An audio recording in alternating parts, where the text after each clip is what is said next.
किं नु मे पशुभिस्तुल्यं किं वा सत्पुरुषैः।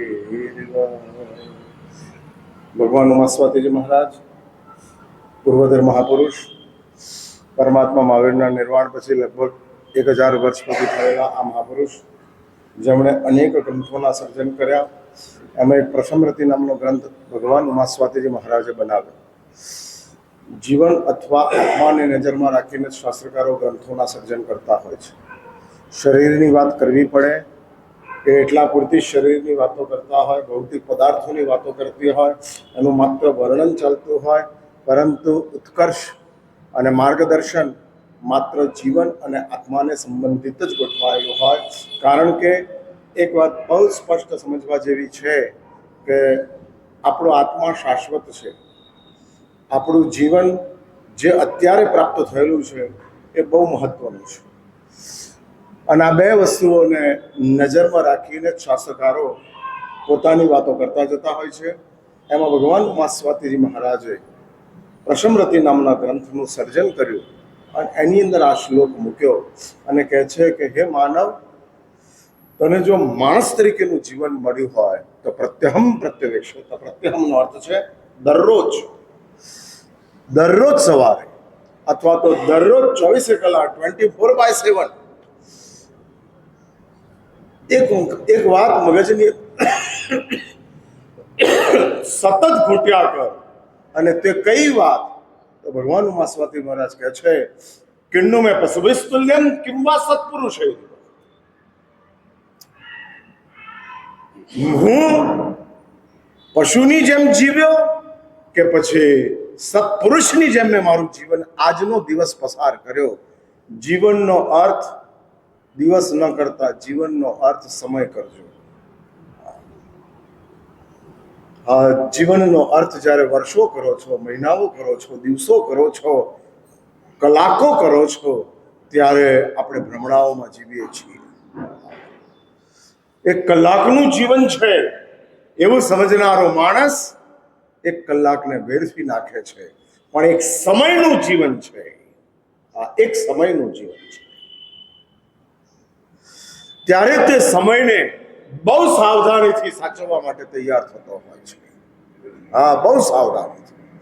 એટલે જીવનનો અર્થ જિંદગી નથી, વર્ષો નથી, મહિનાઓ નથી, માત્ર સમય છે. અને સમયની ફિઝિકલ સ્ટ્રેટેજી શું છે? સમયનું એક્ઝિસ્ટન્સ કેટલા સમય પૂરતું છે? તો શાસ્ત્રોએ એની પણ પરિભાષા આપેલી છે લોકપ્રકાશ વગેરે ગ્રંથોની અંદર. અને શાસ્ત્રો એવું કહે છે કે આંખ ખોલો અને આંખ બંધ કરો, એ આંખનો જે પલકારો છે એની અંદર શાસ્ત્રો કહે છે અસંખ્ય સમય ચાલ્યા. અસંખ્ય, જેને તમે કાઉન્ટ ન કરી શકો, ગણી ન શકો, એટલા સમય પસાર થાય. પણ મારા સાહેબ એવું તો લાગતું નથી. ન લાગતું હોય માટે નથી એવી ભ્રમણામાં રહેશો નહીં. ડાયાબિટીસના દર્દીને કોઈ પીડા થતી નથી એનો અર્થ એ નથી કે ડાયાબિટીસ નથી.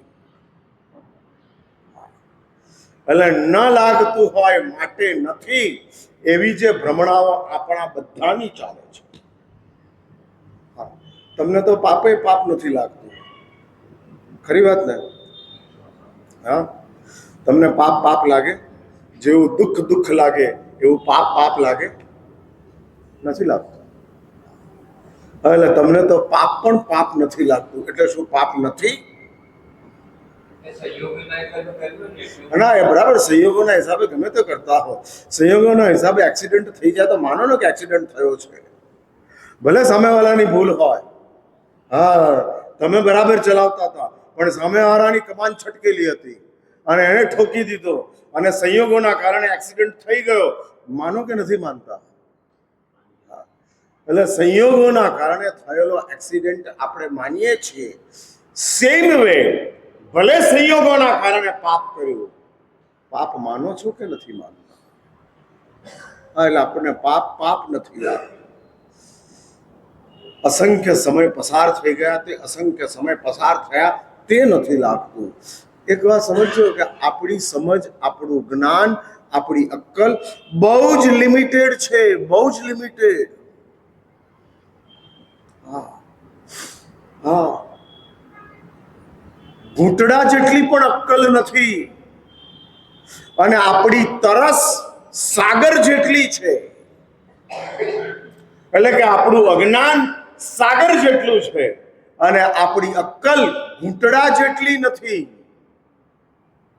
પાણીનો એક નાનકડો ઘૂંટડો એના જેટલી નથી, અને આપણે એ ઘૂંટડાથી આપણી તરસને छिपाવવા માટે બેઠા છીએ. હા, અનંત જ્ઞાન છે, અનંત જ્ઞાન. અને અજ્ઞાનની અંદર આપણને નથી લાગતું, માટે નથી. ભૂલી જાઓ. અને એટલે જ શાસ્ત્રો કહે છે કે જિંદગીનો અર્થ સમય છે. જીવન એટલે જ સમય. એક આંખના પલકારાની અંદર અસંખ્ય સમય, એટલે તમારા અસંખ્ય જીવન ચાલે, અસંખ્ય. આટલી બધી સૂક્ષ્મ ભૂમિકા સાથે શાસ્ત્રકારો આ જીવનને જોઈ રહ્યા છે, આ જીવનને જોઈ રહ્યા છે. અને જીવનને જોયા પછી જૈન શાસ્ત્રકારો કહે છે કે જો આ માણસ તરીકેના જીવનમાં તમે આવ્યા, અને એ જીવન આવવાના કારણે જૈન શાસ્ત્રકારોની નજરની અંદર આ જીવન એટલા માટે મૂલ્યવાન છે કે અહીં આગળ આત્માનું સ્વર્ગ છે, સોલ હેવન. સમગ્ર ભવચક્રની અંદર ભટકતા એવા આપણા આત્માને આશ્વાસન મળે એવી જગ્યા કઈ? એવું સ્ટેશન કયું કે જ્યાં આગળ તમે નિરાતે વિસામો લઈ શકો, સાવધાની જાગૃત કરી શકો અને તમારા ભાવિને સલામત બનાવી શકો. એવી જગ્યા કઈ? તો જૈન શાસ્ત્રકારો કહે છે કે સમગ્ર ભવચક્રની અંદર ભટકતા આ માણસ તરીકેનું જીવન પ્રાપ્ત થાય ત્યારે આપણો આત્મા સોલ હેવન, એટલે સોલ ફ્રેન્ડલી, ઇકો ફ્રેન્ડલી આવે ને, ઇકો ફ્રેન્ડલી, પર્યાવરણની નજીકમાં, એન્વાયરમેન્ટલ, અને જેમ ઇકો ફ્રેન્ડલી આવે છે એ રીતે આ જીવન સોલ ફ્રેન્ડલી છે. બાકી બધા જીવન કર્મ ફ્રેન્ડલી છે. પછી દેવની દુનિયા હોય, પશુઓની દુનિયા હોય, નરકની દુનિયા હોય, ધીઝ આર ઓલ કર્મ ફ્રેન્ડલી, કર્મની સાથે રિલેટેડ છે. જીવ આત્મા સાથે રિલેટેડ એક જ જીવન છે, અને જીવનનું નામ છે માણસ તરીકેનું જીવન. પણ બીજું એક રિસ્ક હું તમને સાથોસાથ કહી દઉં. જેમ ઇકો ફ્રેન્ડલી છે, સોલ હેવન છે, એ જ રીતે આ જીવન એનિમલ ફિલ્ડ પણ છે. આ જીવનની અંદર તમારે પશુતાને જગાડવી હોય તો તમે જગાડી શકો તેમ છો.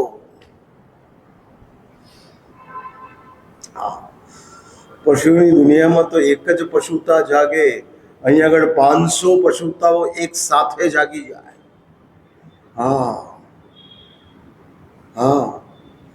બ્લેક એન્ડ વ્હાઈટ ટીવીની અંદર માત્ર 2-4 ચેનલો જ ચાલે, બધી ચેનલો નથી ચાલતી, પણ વાઈફાઈ સાથેનું ટીવી હોય.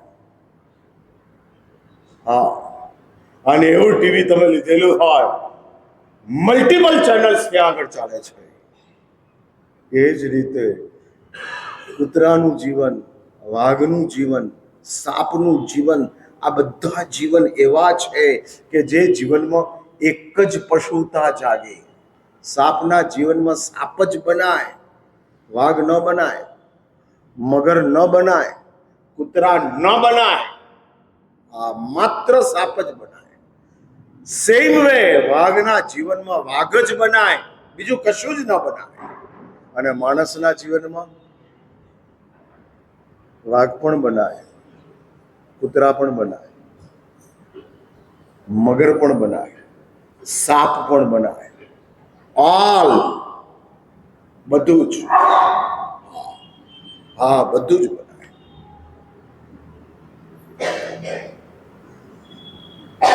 જીવન મળ્યું છે માણસનું માટે મર્યાદાઓ બાય ડિફોલ્ટ ગોઠવાઈ છે. બાય ડિફોલ્ટ ન જોઈએ તોય ગોઠવાયેલી છે. ઘણા એવા માનવો છે કે જે લોકોને શરમ જોઈતી જ નથી, છતાં શરમ ગોઠવાયેલી છે. ઘણા એવા માણસો છે કે જે લોકોને સંબંધોની મર્યાદા ખપતી જ નથી, છતાંય રાખવી જ પડે છે. હા, રાખવી જ પડે છે. આ બધું શું? નથી જોઈતું, છતાં એટલે જીવન મળ્યું છે માટે કેટલીક બાય ડિફોલ્ટ મર્યાદાઓ ગોઠવાયેલી છે, જે પશુની દુનિયામાં નથી ગોઠવાયેલી. હા, ગોઠવાયેલી છે. અને ગોઠવાયેલી એ મર્યાદાઓ, એના કારણે આપણે 2-5% માણસ તરીકે દેખાઈએ છીએ. બાય ડિફોલ્ટ જે મર્યાદાઓ ગોઠવાય છે ને, એ મર્યાદાઓ હટી જાય. 360 દિવસમાં એવા 5 દિવસ હોય કે જેમાં જીવનની બાય ડિફોલ્ટ ગોઠવાયેલી જે મર્યાદાઓ છે એને આપણે છોડી શકતા હોઈએ, અથવા તો છૂટી જતી હોય, તો એ 5 દિવસ 360 માંથી 5 દિવસ, બાકીના 355 દિવસ બધી મર્યાદાઓ એસ્ટાબ્લિશ છે, પણ 5 દિવસ યુ હેવ એ ફ્રીડમ. હા, તમને બધી છૂટ છે. આવી ફ્રીડમ જો 5 દિવસ મળતી હોય તો આપણે મર્યાદાઓને 5 દિવસ માટે છોડવા માટે અંદરથી તત્પર છીએ. હા, તત્પર છીએ. અહીંયા આગળ 7:30 વાગે સૂર્યાસ્ત થતો હોય, અમેરિકામાં 9:30 વાગે થતો હોય, તો તમે એના પ્રમાણે અમેરિકામાં સૂર્યાસ્ત માનો કે અમેરિકા પ્રમાણે અમેરિકામાં સૂર્યાસ્ત માનો? હા, ત્યાં આગળ 9:30 વાગે સૂર્યાસ્ત થતો હોય તો 9:30 સુધી આપણે ખાઈએ. કેમ? અવકાશ છે. જે અહીંયા આગળ 7:30 છૂટી જતું હતું તે ત્યાં 9:30 સુધી ચાલે. હા, અવકાશ છે, સ્વતંત્રતા છે.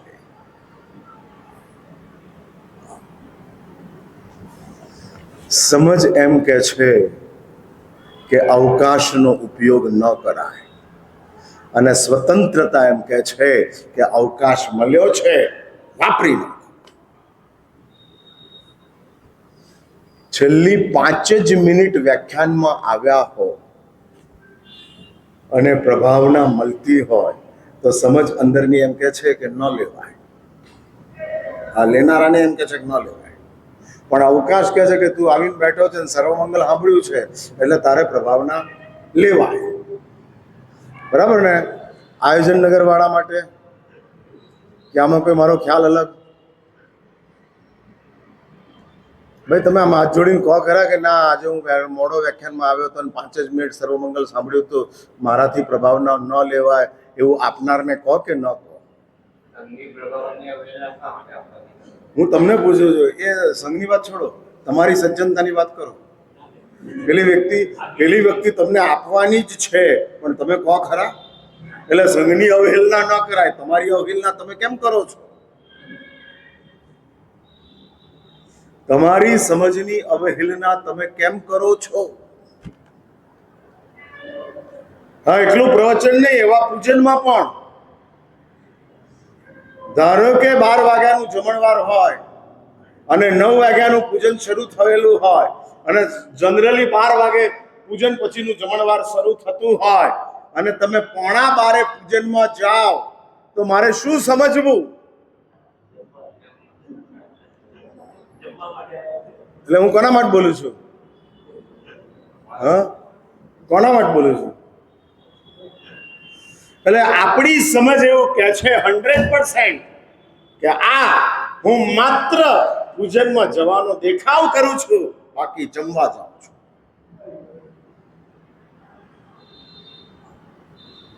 એટલે તમારી સમજ તમને અંદરથી કહે છે કે આ ન કરાય, પણ તમારી સ્વતંત્રતા એમ કહે છે કે અવકાશ છે તો લાભ લઈ લો. અવકાશ છે તો લાભ લઈ લો. આ આપણી મેન્યુપ્યુલેટ થયેલું સમજ છે, મેન્યુપ્યુલેટ. અને એમાં અચ્છા ધાર્મિકો બાદ નથી. હા, બાદ નથી. અચ્છા ધાર્મિક. જો અવકાશ મળતો હોય તો સ્વતંત્રતા એમ કે છે કે લાભ લઈ લે, અને સમજ એમ કે છે કે અવકાશ મળે તોય તારી ઈમાનદારીને છોડીશ નહીં. આ તારી ઈમાનદારી છે, ન છોડાય.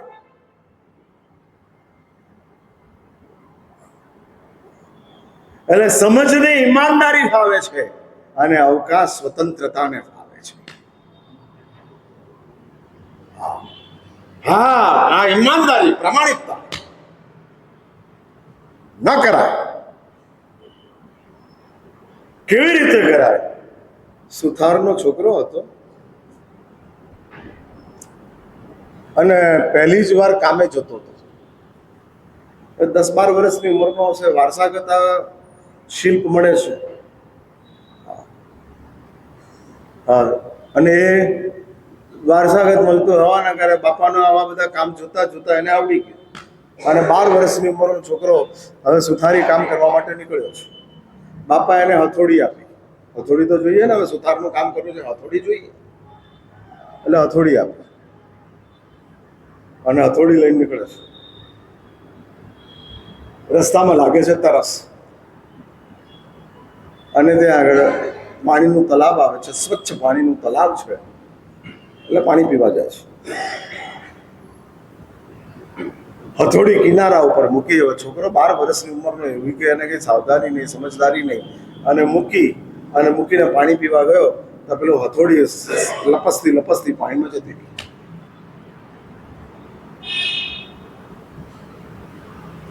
છોકરો જોયો છે પાણીમાં જતી રહી, ઠેઠ નીચે. હથોડી તો વજનદાર, લોખંડ, એટલે સીધી નીચે. એટલે છોકરો રડવા માંડે છે, દુઃખી થઈ ગયો. બાપાએ હું પહેલી વાર કામે નીકળ્યો, બાપાએ મને હથોડી આપી અને નવી નક્કર હથોડી મેં ગુમાવી દીધી. દુઃખી થઈ જાય છે, રડે છે, તલાવ પર બેસી જાય છે. પોતાના જે ઈષ્ટદેવ હતા એનું નામસ્મરણ કરે છે. હથોડી જોઈએ. અને યોગાનુયોગ એ તલાવનો જે અધિષ્ઠાયક દેવ હતો, વાવોના, કુવાઓના, નદીઓના, ક્ષેત્રોના અધિષ્ઠાયકો હોય છે. એની પ્રિમાઇસીસ, એનો એરિયા. એટલે આ દેવ ત્યાં હાજર હતો. અને જોઈએ છે કે આ નાનકડું બાળક છે, રડે છે, તો મારે એને હથોડી લાવી આપી.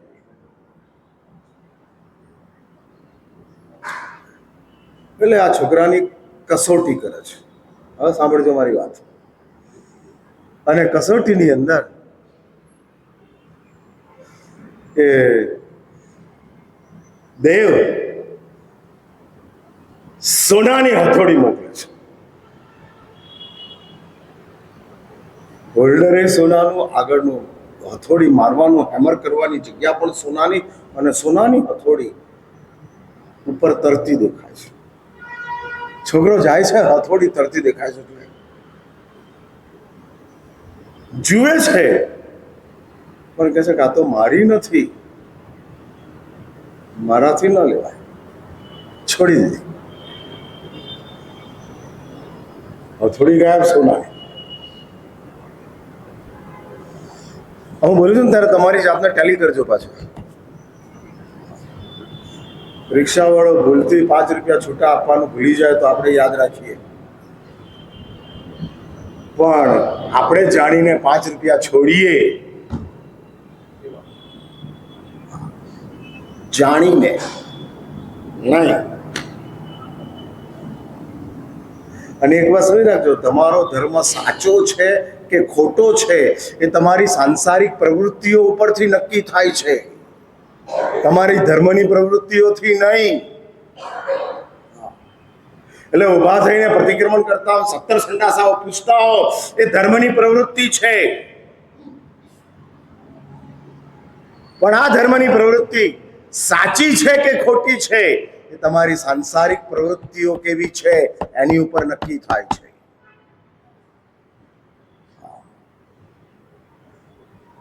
ઇમ્યુનિટી કેટલી સ્ટ્રોંગ છે એ કાશ્મીરમાં નક્કી ન થાય, અમદાવાદમાં નક્કી થાય. હા, કાશ્મીરમાં તો એન્વાયરમેન્ટ જ બહુ સારું છે, એમાં ઇમ્યુનિટીની બહુ જરૂર જ નથી. આ અમદાવાદ છે જ્યાં હવાનું પ્રદૂષણ 150-200 સુધી જાય છે, અને એવું કહેવાય છે કે હવાનું પ્રદૂષણ 125 થી ઉપર જાય એટલે જીવવા માટેની હવા રહેતી નથી. અને કેટલીક વાર અમદાવાદમાં 200 ને 300 સુધી પહોંચી જાય છે. એ તો સારું છે કે આપણા બધાના અંદરના ઓર્ગન બધા બહુ સ્ટ્રોંગ છે, એટલે બહુ વાંધો આવતો નથી. હા, અને વાંધો આવે તો બધી દવાઓ તૈયાર છે. પણ એટલે ધર્મની પ્રવૃત્તિઓ, પાપની પ્રવૃત્તિ કેવી છે એના આધારે નક્કી થાય છે. તમે પાપ કેવી રીતે કરો છો એના આધારે તમારા ધર્મનું બેલેન્સ શીટ નક્કી થાય છે.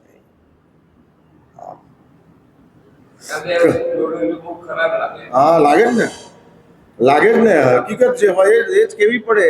એટલે હા, લાગે જ. બદામ ગમે એટલી સારી હોય, પાચન શક્તિ કઈ છે? હા, એટલે પાચન શક્તિના આધારે બદામ પાક ખવાય. બદામ પાક ખાવાથી પાચન શક્તિ પાવરફુલ ન થાય. પાચન શક્તિ પાવરફુલ હોય તો બદામ પાક પચે. હા, એટલે પાપ પ્રવૃત્તિ આપણી કેવી છે એના આધારે ધર્મ પ્રવૃત્તિના પર્સન્ટેજ મળે છે, માર્ક્સ મળે છે. હા, બહુ બહુ બહુ ગંભીરતાથી આની નોટ કરજો.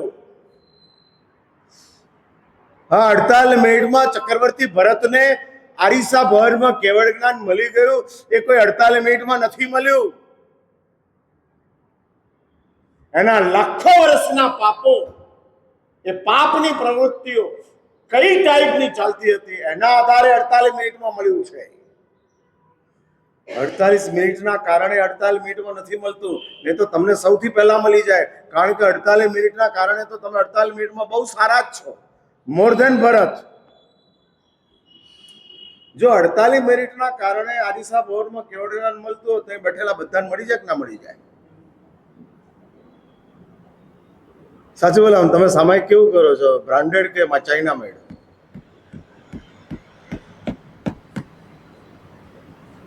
બાધા છે એટલા માટે કરો છો કે ઈચ્છા છે એટલા માટે કરો છો?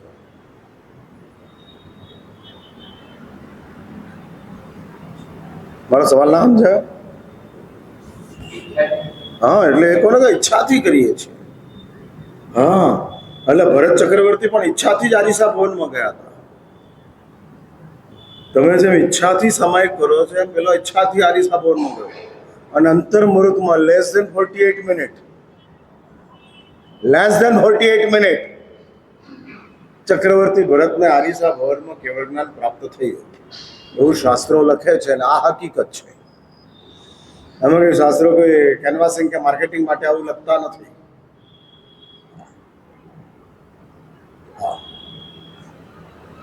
કોઈ માર્કેટિંગની જરૂર નથી. ધર્મનો પ્રભાવ નથી હોતો, ધર્મનો સ્વભાવ હોય છે. ધર્મની પ્રવૃત્તિ નથી હોતી, ધર્મની પરિણતિ હોય છે. ધર્મ ન કરો તોય ચકે એનું નામ પરિણતિ, પ્રભાવ ન હોય તોય ફાવે એનું નામ સ્વભાવ. એટલે ભાઈ આ તો વાત મારી સાચી કે સ્કૂલમાં જાઓ તો જ પાસ થાવ, પણ સ્કૂલમાં જવાથી જ પાસ થવાય એવું નથી. હવે તમે મને પકડવા માંગતા હો તો ભૂલી જજો.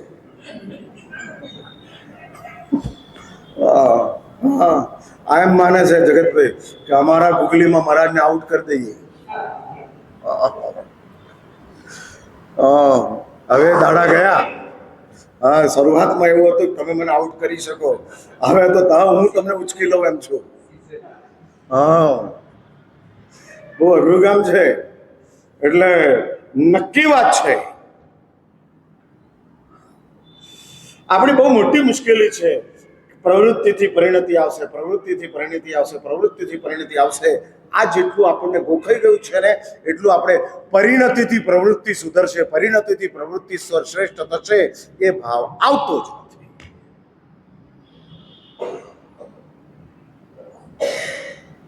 આ નથી આવતો, અને નહીં આવતો હોવાના કારણે પરિણતિ તરફ આપણે ફોકસ મારતા જ નથી. આ નથી માત્ર પ્રવૃત્તિ. હા, માત્ર પ્રવૃત્તિઓ. અને આગળ વધીને પ્રવૃત્તિઓ શોમેનશિપ, दिखाने के लिए चल रही,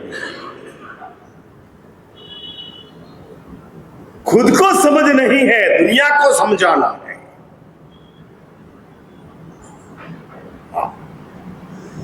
हाँ, समझाना, અને એને માટે ચાલે છે.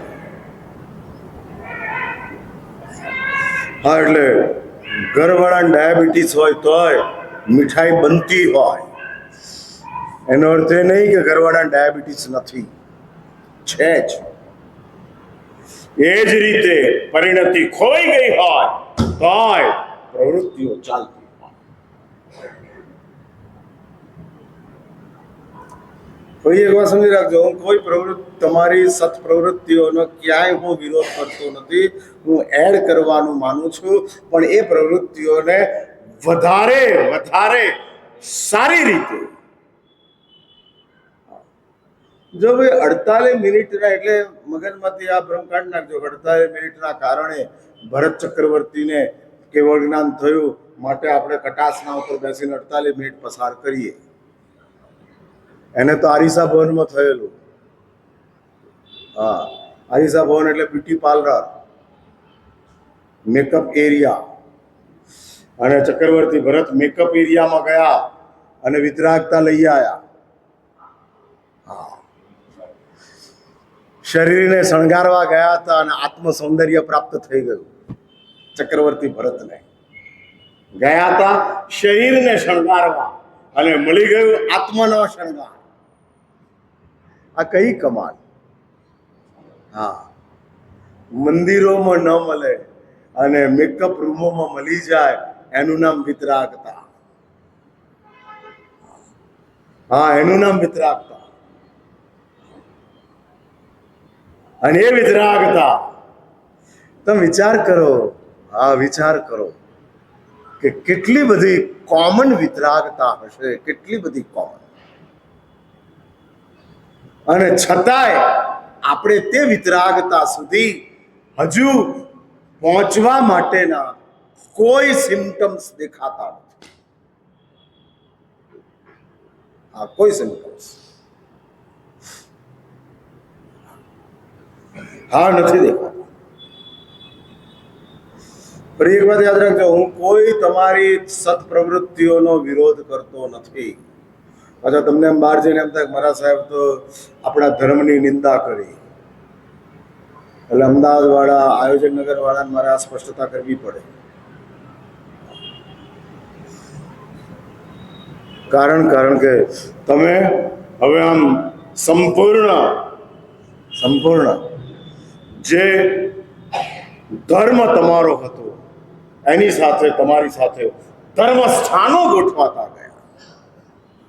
ધર્મની પ્રવૃત્તિઓ હતી, ધર્મના સ્થાનો બન્યા અને એની અંદર આપણો ધર્મ વધવા માંડ્યો. બરાબર ને ભાઈ? કપાસરો બન્યા પછી ધર્મ વધી ગયો ને.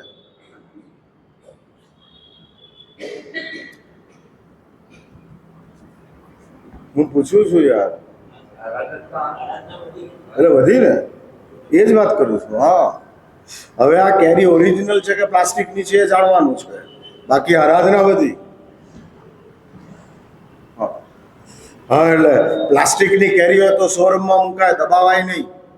અને દબાવવા જાવ તો હાથ દુખે, કેરીમાંથી રસ ના નીકળે. એટલે આરાધનાની ક્વોન્ટિટી વધતી ગઈ, સંખ્યાનું ગ્રોઈંગ ચાલુ થયું. ફરી કાલની વાત યાદ કરો.